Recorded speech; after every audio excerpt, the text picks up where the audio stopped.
This episode is brought to you by Shopify. Forget the frustration of picking commerce platforms when you switch your business to Shopify, the global commerce platform that supercharges your selling wherever you sell. With Shopify, you'll harness the same intuitive features, trusted apps, and powerful analytics used by the world's leading brands. Sign up today for your $1 per month trial period at shopify.com/tech, all lowercase. That's shopify.com/tech. Hey there! Did you know Baker's always gives you savings and rewards on top of our lower than low prices? And when you download the Baker's app, you'll enjoy over $500 in savings every week with digital coupons. And don't forget fuel points to help you save up to $1 per gallon at the pump. Want to save even more? With a Boost membership, you'll get double fuel points and free delivery. So shop and save big at Baker's today. Baker's, fresh for everyone. Savings may vary by state. Restrictions apply. See site for details. Hey guys, welcome to this week's podcast episode. And today's conversation is all about unleashing your personal power. And with that, I've got a fantastic guest for you, Constantin. He's an entrepreneur. He talks about transformation through vulnerability, spirituality, technology. All in all, it's going to be a fantastic fireside discussion about personal development and cultivating resilience. So, Constantin, welcome. Thank you so much, Chris. Beautiful introduction. And I'm so happy to be here having a conversation with you and your beautiful audience. Yeah. I love your energy and, set the stage, talk about your background and how you came to be doing what you're doing. Absolutely. We'd love to. So I was born in Eastern Europe. And why that's important is because I was born during a time when the Communist Party was still in power. And while I was still young, while that happened for the first 7 years, a lot of the imprints in my early life at a subconscious level were from that type of era, an era of scarcity, an era of fear, an era of people not having much, right? And anyway, when I was 17, I moved to Canada. So the land of opportunity, like the US, right? North America. My parents wanted us to move here so we can have a better future. And of course, we did as a result. Went to school, did all the right things, so to speak, to achieve the American dream. Let's call it the Canadian dream in this case, right? Go to school, get a good degree, get a good job, have the wife, the house, everything you need. But then, despite all of the success, external success, I wasn't feeling fulfilled at my heart level. I wasn't feeling joyful. In fact, I was actually depressed for a very long time. And that got me wondering for many, many years. It's like, what's missing? I mean, I've chased what everyone else told me success would be. People see me as successful. People see me as someone that's figured stuff out. But on the inside, I don't feel that. So for me, there was something missing. And I began this quest of, let's call it a personal transformation, a spiritual awakening, to truly understand who Constantin is below the indoctrination, below all the teachings of society, guardians, and all those people that only had their best interests at heart, but yet weren't allowing the true me to shine. Fascinating, because I can resonate certainly with your story. My parents, first generation immigrants, wanted me and my brother to become doctors, live through their children, and so I check all the check marks. I feel I was a good kid. Didn't talk, all this nonsense. And then I get there at Pinnacle, and it's like, what the hell did I just do? I wasted 20 something years of my life. So is it the same as you, or what was missing?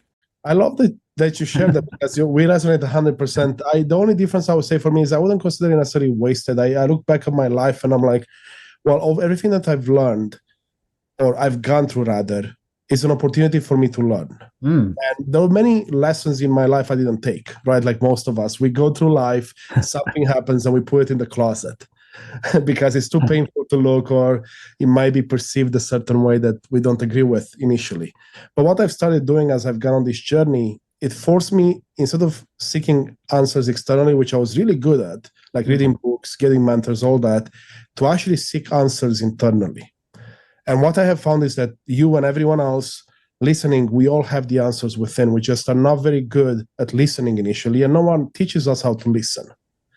And that's what I have been doing for the last 3 years. And I can go back and I'll be like, oh, I see why my parents wanted me to follow in their footsteps and be an engineer, because both of them are engineers. So I went down that path, like very similar to you, a doctor, right? So it's like all they wanted is for us to have the life they never had and to have a better chance at a better future. That's all. And it's all coming out of love. No. And when I started to understand that, I'm like, okay, now I can put things in perspectives and bring lessons into my current situation. I love that. I love how you take you remove the malintent. It was not to harm you, it was to help you. And there's certain good things that came out of doing all of that. So interesting.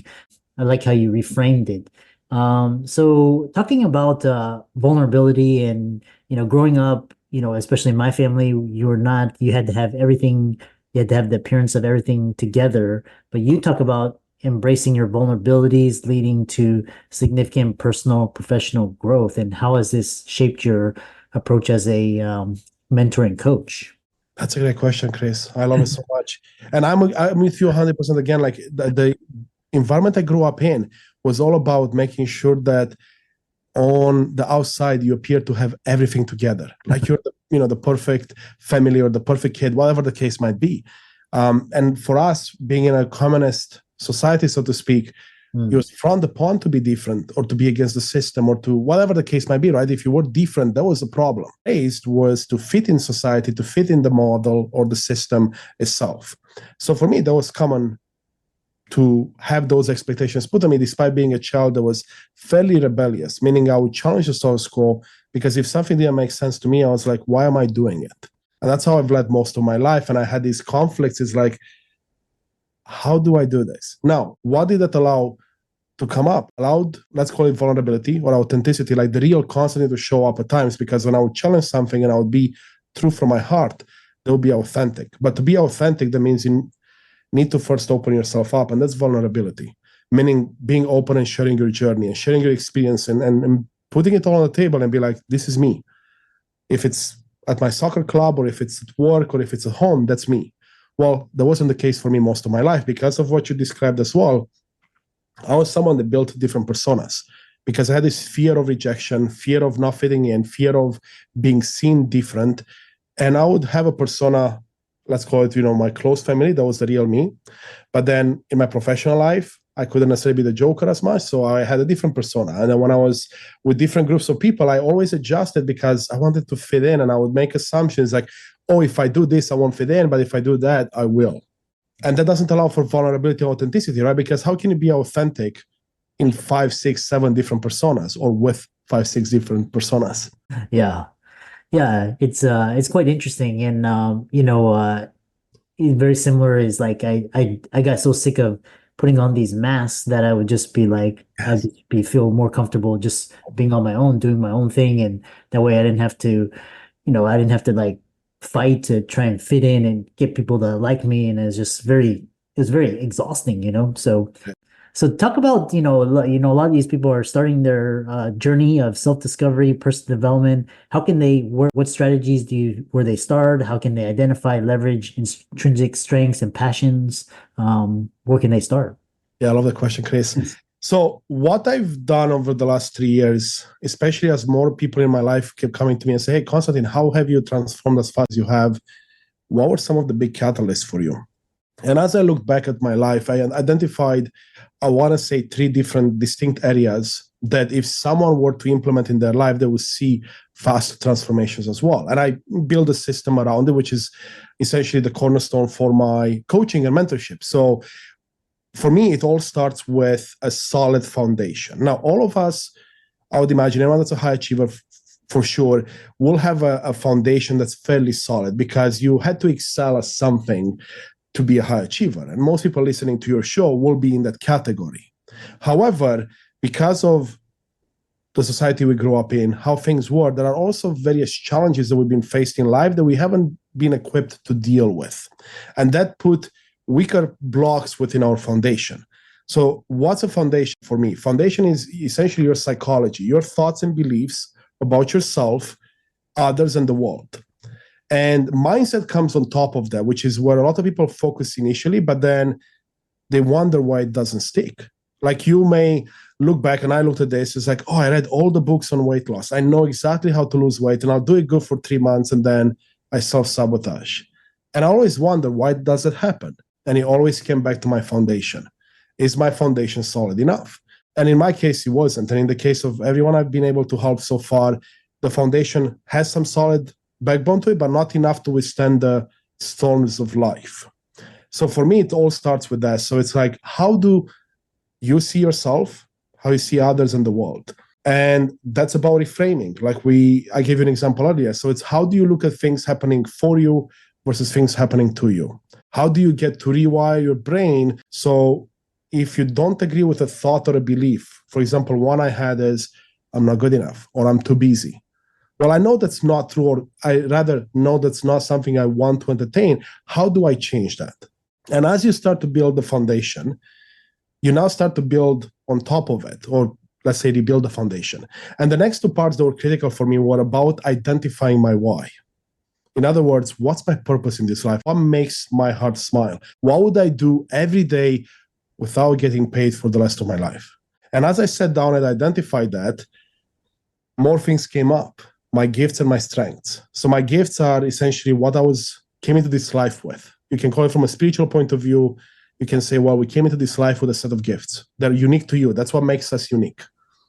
And then the strengths are what you've built over the years because of your vocation, because of your environment, whatever the case might be. And doubling down on those will get you more results faster than anything else you do in life. And there's a lot of research out there that talks about how people that focus on their weaknesses do not progress at anywhere close to the same rate as someone that focuses on their gifts and strengths. And as you have those three pillars rock solid, it's all about crafting a vision for your life that you want and then implementing it. And that's essentially my system. It sounds easy on paper, but it does require a lot of going in and asking questions, because how do you find your why? Well, you're not going to find it externally. You got to go in. How are you going to find your gifts and strengths? You got to go in. How are you going to build a solid foundation? Well, it's your foundation, so you have to go inwards. And there's lots of exercises and things people can do, but that's where I would start. Yeah, I love that. A lot of this is, especially, one thing that I really admire, especially in today, because we're living in very rapidly changing times, and especially the younger generation, they know that the old models are not working. So, but then we have this dilemma where we have most of our physical needs met, but we're looking for these like spiritual needs. And so kind of talk about in the digital age, how do people cultivate resilience, especially with technology? Is it disjointed between spiritual practices? Just how do people just navigate this, this crazy environment, all this war and everything? Oh, that's such a beautiful question there, Chris. And it's definitely a very important one to discuss these days, because it's so easy to turn on the news or pick up your phone and look at social media, and all you see is the negative stuff. And it fascinated me because psychology was always one of my passions, and especially neuroscience. And what I have found is, and this is common knowledge, is that we all have innately built within us something called a negativity bias. And that's for evolutionary reasons. To keep us alive, we need to allow the negativity to hit us first so we can get out of the way of a lion or a moving car or whatever the case might be. Now, if that's built within us and that's our default mechanism, that means that someone that doesn't necessarily have our best interest at heart, so someone wanting to sell me something, for example, could manipulate that to their advantage and my disadvantage. So now if you look at social media, if you look at the news, if you look at how technology is being used right now, there's a lot of manipulation happening. And you don't even have to look at anything political, just look at what's being sold to you. And almost everything is a distraction. So that means you now have to become aware, well, is this something that's aiding me or is this something that's distracting me? So for me, when I start to work with someone, that's one of the first things we look at. Look at your life and let's take a look and see what your habits are. Like, what are they built on? Like, if you finish work, what do you do next? Do you go meditate? Do you go for a walk? Or do you jump straight onto Netflix or a computer game, which was, by the way, me for a long time, because I wanted to escape, so to speak, reality, all the negativity, and jump on something that would take me far away from that. To me, half the battle is always awareness. If you start to become aware of what's working against you, so let's say Mother Nature, which is your negativity bias, then you can start taking control and getting power back and doing something about it. Your brain needs support, and new Ollie Brainy Chews are a delightful way to take care of your cognitive health.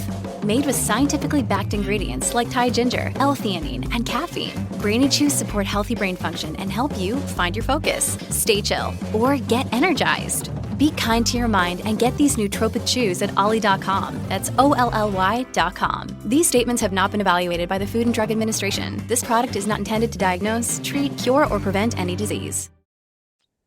Yeah. Yeah. Very powerful, very to closely monitor your thoughts and your emotions and asking yourself, is this serving you, or is it, and especially one's interpretations of just kind of reframing how you perceive things is really key. So, especially with navigating change, we mentioned reading all the self-help books, going on to all these seminars, but really this role of mentorship, and you emphasize that's the fastest way to get the results you want is to find a mentor. And share a story how a mentor impacted your journey, what qualities should be people looking for, and why mentorship is so important. Absolutely. And when it comes to having someone in your corner, that's what I see the value of mentorship and coaching. And there's a saying that goes something like this, is like, you cannot see the forest for the trees. So as I'm on my own journey, as I'm going through this, I only know what I know. And I have my own biases and I have my own perceptions. And I may think I'm going down a path that I should be going on. And what a mentor or a coach comes in is, they are not going to be biased towards agreeing with you all the time or disagreeing with you. They are there to help you grow. Now, even if you pay or don't pay for them, it doesn't matter. And the way I see it is that with my mentors and coaches, and I have plenty in my life right now, even though I am one myself, I couldn't be what I am today without the help of all these magnificent people. And it's about them pointing out my own limiting beliefs, which I thought I was over, or pointing out my own biases, or pointing out, let's say, conflicting information I'm sharing, where I'm like, well, I'm talking about something, but I'm not applying it into my own life, because at the subconscious level, I think I am, but I'm not. Now, I have countless examples in my life. It started first in my professional life, where as I was climbing the corporate ladder, I would always navigate towards people that were a few steps ahead of me, and I would just go and ask for advice. Mm-hmm. And not all advice necessarily was applicable to me, but a lot of it was. And it's a matter of like looking at it and being, okay, so I can take a piece of this and I can take a piece of this and make something of it. Now, if you don't have a mentor or a coach, then where are you going to get your advice from? Well, you might go on social media, you might read, like you said, the self-help books. But how many of us have read, millions of self-help books and all the books, and yet we've done nothing with them? Because we don't necessarily have the accountability, right? We don't necessarily have someone to guide us on the path. And that's how I see a mentor and a coach, is someone that guides you, someone that inspires you, and someone that empowers you on this journey, right? And again, in my life, if you look at it right now, in my professional life and personal life, I have a spiritual mentor, I have a physical health mentor and coach, I have a business coach, and I'm part of a couple of masterminds where the other like-minded individuals. And all of these people are mentors. And then I have the non-paid mentors as well. And all of them have immense value. Like, I came off a conversation with a friend of mine that also acts as a mentor, and I had so many light bulb moments go off, because they help you become aware of things you are not aware of. Because you may know this, Chris, but at the subconscious, let me backtrack. When you take an action, right? Your actions start at the thought and belief level. So there's a thought and belief that triggers a feeling or an emotion that then triggers an action and triggers an outcome. Now, a lot of your thoughts and beliefs, about 95% of them, they're showing in research right now, are done at the subconscious level. Only 5% of the conscious level. So that means 95% of the things you do every day, think and do, are not fully things that you control. And unless you build a system in which you can start becoming aware and making choices around that. So if that's the case, you can quickly see how we essentially use old software, like whatever programs got built in or belief system got built in when I was 5 years old, and then 7, and then 14, is what my computer, my hardware, my body is going to use to make decisions on my behalf. A mentor or a coach is someone that hopefully will help you see those old softwares and challenge you and say, hey, is that benefiting you? Could you change that a bit?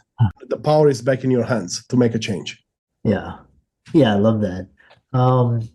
Really powerful, especially even what I loved about the greats like Kobe and Michael Jordan, Tiger Woods, they always sought outside counsel to, even though they were the best, they were always looking for that edge. And, that's with the power of mentorship. And even the top CEOs, they have mentors to help them see what they can't see. Exactly. Yeah, go ahead. No, I was going to say, the only thing I was going to add there is like, I'll be honest, my ego did not support me in seeking proper mentorship and coaching for a long time in my life, especially as I was climbing the corporate ladder. I'll have my mentors and coaches, but then I'll be like, you know what? I'm so good, quote, in quotation marks. Why do I need more people in my corner? And there was such a false belief that was keeping me small, because is when I opened up to allowing more mentors and coaches is when everything shifted for the better in my life. Because all these new perspectives coming in, again, you don't have to agree with everything or even most of it, but at least you get new perspectives and you take control back in your life. You take power back in your life and can do changes. Yeah. How can people contact you and follow you and check out your work and work with you? Thank you, Chris. The best way, if you want on a professional level to find me and work with me, LinkedIn, of course, Constantin with no E, Morun. My podcast, Unleash Thyself, where we talk about essentially the stuff I talk about now, which is about rewiring your brain, personal development, spirituality, and any social media platforms. And if you want to send me an email directly, it's constantin@unleashthyself.com. I'm always happy to chat with people about anything that they're going through, because what lights me up, Chris, is following my heart, which is all about inspiring and empowering people on this journey in life. That's it. And then if I can do that, then I'm the happiest man. Yeah, I love that. And your energy shows. And for all the audience out there, give Constantine a like and follow on his socials and reach out to him for coaching. And with that, thanks so much for coming on. Chris, it's been a pleasure.